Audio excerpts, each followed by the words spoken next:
an example of the project? You guys, hey, listen. I need work assumption.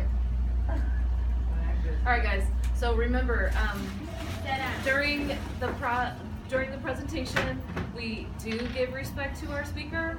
We listen, and then after that, we can respectfully comment or ask questions. Mostly, the purpose of the discussion after the presentation is to ask questions rather than to comment. Okay? Good morning, guys. Alright, so I'm going to start off by saying this right here. Good afternoon, bro. Black lives don't matter. Black lives matter, right? Because you know it doesn't. Alright, so my name is Ronald Stephen Bowes, and here's some pictures of the Baltimore and Ferguson riots. Alright, first off, we're going to start by understanding institutionalized racism, alright? You may be asking, what is institutionalized racism? Well, institutionalized racism is when there's laws established systematically to reflect and produce inequalities based on one's membership in a targeted social identity group. And then your next question may be, does it really exist? I'll let my Slavic answer. No, it doesn't. There are no laws in America that discriminate against anyone. The last laws to truly discriminate were the Jim Crow laws, but since the Civil Rights Act of 1964, there have never been any institutionalized racism. The Black Lives Matter movement is trying to divide and strike fear into our communities. Right here is a tweet from one of the leaders of the Toronto chapter. She says being white is basically a defect because you lack melanin. And another tweet she tweeted was that Allah to give her the strength not to go kill and cuss out white people.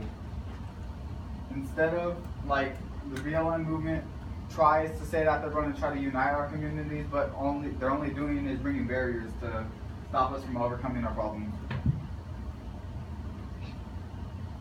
What about white lives? What about him? Black Lives Matter supporters try to justify rioting and looting businesses by saying police are killing blacks in disproportionate rates compared to other races. The facts say otherwise.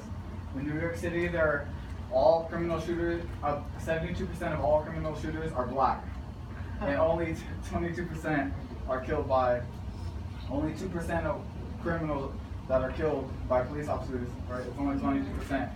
But whites only make up for 3% of all criminal shooters in New York, but 44% of all white criminals are killed by police officers. The Black Lives Matter movement doesn't care about who supports them. That man is George Soros, one of the most evil people in the whole world. That quote is basically saying how he's going to use the black hate groups to divide the country. George Soros provided funding for every group that was in the Ferguson-related protests. There's a lot of people trying to fight against the leftist lies. There are many leaders trying to debunk the BLM movement, such as Ben Shapiro and Milo Yiannopoulos. I cannot say his last name.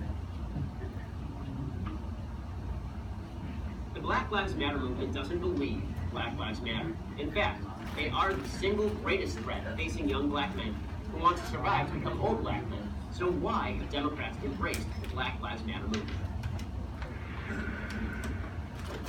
The Black Lives Matter movement rose to prominence after the fully justified killing of thug 18-year-old black man Michael Brown by white officer Darren Wilson in Ferguson, Missouri. They claimed Wilson murdered Brown for racist reasons. That was totally false.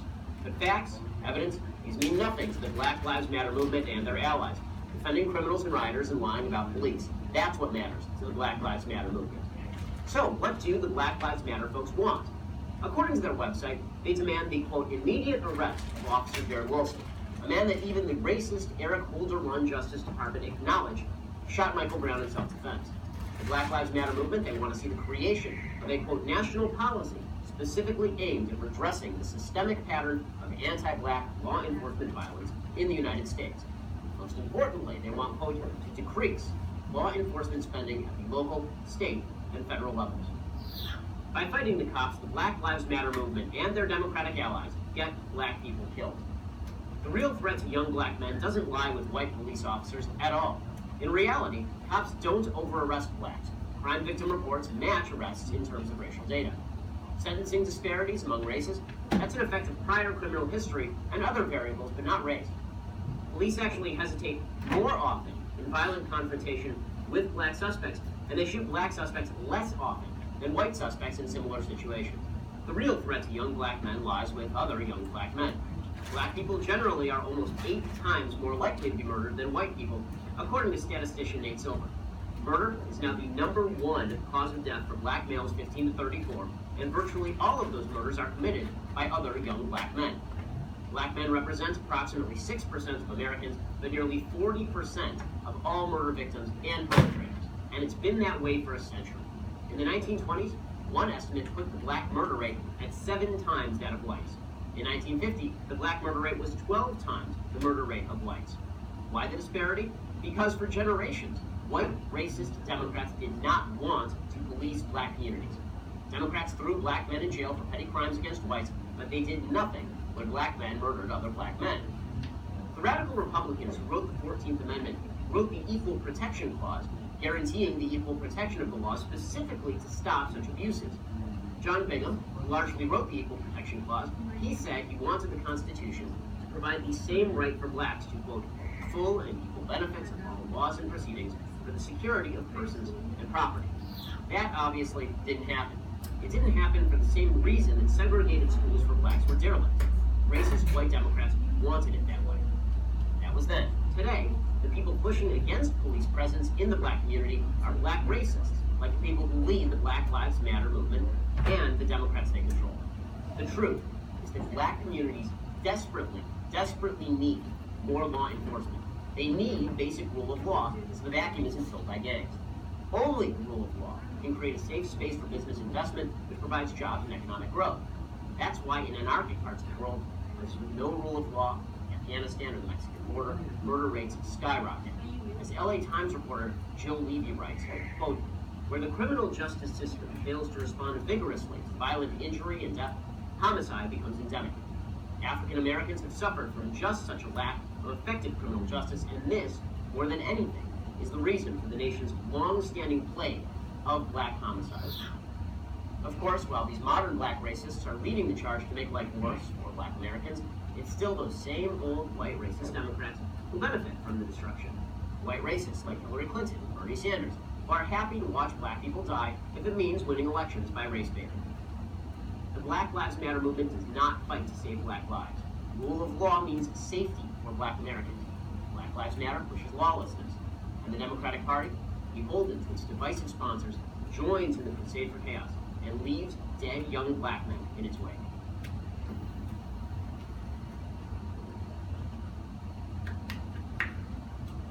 It's not done.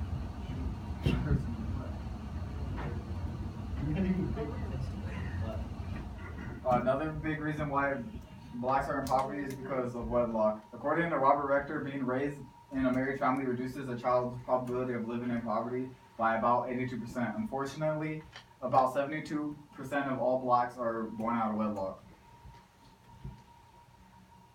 And another reason they're also in poverty is because of bad presidents. That, my friends, is Lyndon Johnson. When he said, I'll have those niggers voting Democrat for the next 200 years. If Lyndon Johnson didn't incentivize state dependence, blacks wouldn't be as poor as they are, and the BLM is spreading lies about why they are in poverty. And another big lie that the BLM tries to spread is education. According to Professor Richard Sanders, affirmative action is basically a regime set to the most selective schools that let minorities in based on color of skin and not the quality of content that they produce. And there are many grants and scholarships that only affect whites, Mexicans, Asians, not whites, my bad, blacks, Asians, Mexicans, and other minority races, but there's none for whites. And honestly, that sets white students at a disadvantage of opportunity to advance themselves in their lives. And to be honest, the Black Lives Matter movement is protesting the wrong thing. As you can see in the chart, blacks killed by whites is honestly so minuscule to the amount of blacks killed by blacks. In 2015, 258 blacks were killed by police gunfire. That number is minuscule to the actual amount killed by blacks killed by other blacks. 6,000 blacks were killed by other blacks in 2015. That is nearly 23 times as many black on blacks deaths than police killings.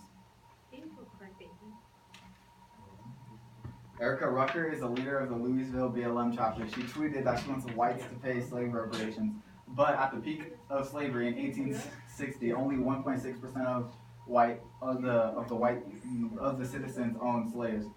And this is a nice little chart I put up here. It was that Democrats complain about racism, but Republicans actually do something about it.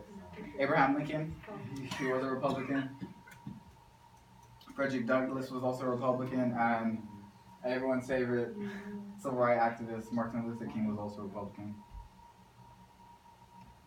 Black Lives Matter doesn't care about blacks that die because if they don't fit their agenda. On July 17th, Montrell Jackson and 2 other police officers were killed by Gavin Long in Baton Rouge.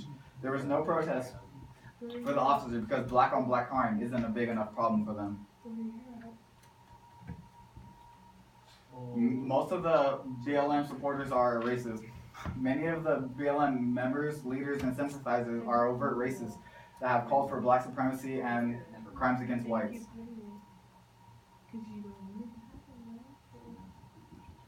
BLM purports unity, but the facts say otherwise. A special needs white man was kidnapped by 4 blacks in Chicago. He was beaten. They would say fuck whites, fuck Donald Trump, and they even forced him to drink toilet water. One of them were stupid enough, though, to actually post this on Facebook Live, and that's how they caught him.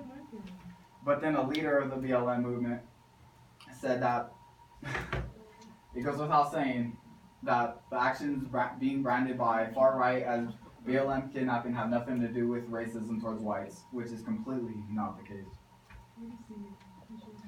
BLM members don't respect our country. There are many members of the BLM movement that disrespect our country and the men and women who have served and died to protect their rights.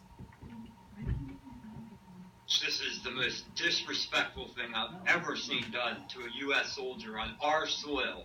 This is the 3rd video to shoot. I believe this was done in Baltimore because you can see the National Guard turning their backs on her when she does this. Disgraceful act. And then you'll notice when they all turn their back on her, someone in the crowd points out they did it, and she laughs about it because she thinks it's funny.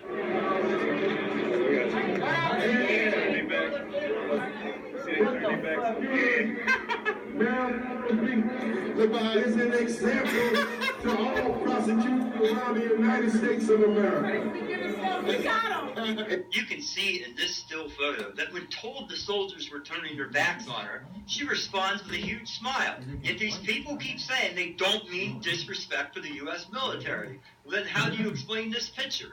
A picture says 1,000 words. This picture says disrespect 1,000 times for the men and women that serve in our military. Wait, I got a question. I hate girls. And this is also a picture of another BLM protest where they're burning the American flag. Black Lives Matter is a poison in our community that must be stopped. The black community isn't under systematic oppression. The Black Lives Matter movement likes to falsify this, though. Hopefully people see this group for what they actually are. Radical, racist, black supremacists that go out of the way to dichotomize our country. This is why we must terminate this poison that is rapidly spreading throughout our society. It is simple to see. Black lives don't matter to the Black Lives Matter movement. And remember that all lives matter. Thank you for your time. Wait, I got a question.